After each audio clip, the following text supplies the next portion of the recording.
about a captive group of students. Okay, first he said that they implied that he wants his students to regurgitate. Now he's holding them captive, which goes hand in hand with what? Terrorism, hostages. He's subconsciously painting this professor to be what? A terrorist. So not only have they discredited him, but people are already getting in their minds that with this neuro-linguistic programming, now you understand what neuro-linguistic programming is. Neural, brain, linguistic, speech, programming the brain with speech via the subconscious. Dual meaning. I don't really care what you believe, but if we're talking about a captive group of students in a classroom, the question we've got to captive. Hang on a second. Well, they're sitting in your classroom, and you have a position of authority. I'm wondering, the question is whether or not you're the most competent to teach them. And most people think you're a nut. Now, this one should be obvious. Isn't he a person that's in a position of authority? And isn't he about as incompetent as you can get as far as love and honesty and caring about other life forms? Yet he turns it around because people believe what they hear and what they read. So if he says it first, and that's a big part of this, is trying to say things first before somebody else can say something, then it seems like they will always be on the defensive. And that's the whole point, is to keep the professor on the defensive. All right? And saying that he is detrimental to his students, when the truth is Fox News is incredibly detrimental to you, just in this short clip I'm showing you here, and people are watching this all day long. And most people think you're a nut. Most people think your views are not even worth listening to. We just had a poll here in Madison, and we found that 90% of the respondents at Channel 3000 poll said that I should be allowed to teach. Only 10% said I shouldn't. That's the question and 60%, 60%, I don't think what your views are. 60% agreed with me about the questions I'm raising about 9/11. 60% of the respondents. I think you're in the minority. Right to speak. I don't think this is the proper forum, though, for people that hold extremist views like yourself. Okay, first of all, when he says no, like that, what he's doing is he's programming the television viewers' collective consciousness to disregard the results of that poll. He says no, and then your mind says no to the information he just gave. These are just little tricks he slips in there. And most people think he's a nut? What? But see, people watch that, of course, and they store that in their mind as fact. Of course, most people do not think he is a nut. But if he says that, he programs anybody watching this television program, hint, hint, that everybody thinks he's a nut. So I will too, to fit in. Where did he get that number? How does he know most people think that he's a nut? Think about it. They don't. He just says it, and then the professor has to respond to that. He's totally disrupting the whole interview. So it appears to people, because time is moving by, that there's actually an interview going on here. But it's not. It's only about disrupting and discrediting and programming your opinion.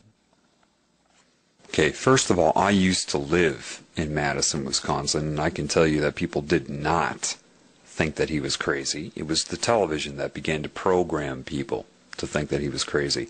Again, now, extremist views like yourself. Now, they already set the stage in your mind, or the viewer's mind, before he brought that up in the beginning, when that first reporter took his hands and whipped him over to the left side of his shoulder to subconsciously say that he's an extreme leftist. He's on the extreme left. So now they're reinforcing that, telling you to believe that he is extremist, that these are extreme things. Well, Fox is 666. Look, I mean, just look. Look what they're doing. Look what I'm pointing out to you. Once you start to understand the dual meaning of neuro-linguistic programming, things become crystal clear to you. About the questions I'm raising about 9/11. 60% of the respondents. I think you're in the minority. Right to speak. I don't think this is the proper forum, though, for people that hold extremist views like yourself. Reasonable you guys are extremists. Reasonable people. Now, notice what he did there. He took his hands and he gestured them towards himself and said reasonable people while pointing to himself. Therefore, your subconscious and your conscious mind is shaped to see Sean Hannity as the reasonable person. They're always using gestures against you in coordination with dual meaning in things they say and direct meaning. So again, reasonable people, all he has to do is point to himself, and that's a subtle, nonverbal gesture to make you associate being reasonable with Sean Hannity's point of view. He's programming your mind. So now after you have associated being reasonable with Sean Hannity, and when he says people think, he points out or opens his hand, so you are to think. See, reasonable people, he points to himself and then opens it up to you, think, you shouldn't be allowed to teach this class. We can do a better job. People will be programmed by that. Reasonable no, you guys are extremists. Fox News is the biggest bunch of extremists on the planet. But reasonable people see you as an extremist, and I don't think you're the most appropriate guy to teach that class. My guess I don't think you're the most appropriate guy to be on the airwaves spewing your venom. And the professor got it right. You can see the look on his face. He says, spewing your venom. That's exactly what he's doing. The problem is that you can't get all of this out in an interview. For example, say I was on an interview like this. They would be doing all the same things to me.